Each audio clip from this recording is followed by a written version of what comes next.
صحت اور خاندانی بہبود سے متعلق پارلیمانی اسٹینڈنگ کمیٹی نے جمعے کو ریاستی حکومت کے عہدیداروں کے ساتھ تبادلہ خیال منعقد کیا۔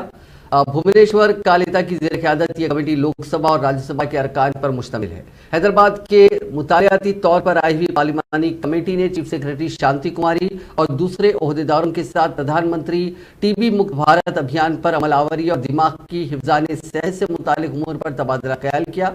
یہاں جاری کردہ ایک صحافتی بیان کے ذریعے مطلع کیا گیا ہے کہ چیف سیکرٹری نے شعبہ صحت میں ریاستی حکومت کے مختلف اقدامات کا بحیثیت مجموعی خاکہ پیش کیا۔ انہوں نے کہا کہ حکومت نے ہر ضلع میں میڈیکل کالج کے قیام کے ذریعے صحت کا انفراسٹرکچر تشکیل دیا۔ حکومت نے حال ہی میں بڑے پیمانے پر تقررات کی مہم بھی شروع کی۔ حکومت نے KCR کٹ اسکیم کا بھی آغاز کیا، جس کے ذریعے حاملہ خواتین کو مالی مدد کی جا رہی ہے۔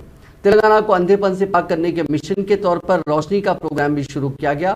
کمیٹی کے ارکان نے ریاستی حکومت کی مختلف اسکیمات کی ستائش کی اور دماغی صحت سے متعلق مسائل کی یکسوئی کے اقدامات پر بھی اظہار اطمینان کیا۔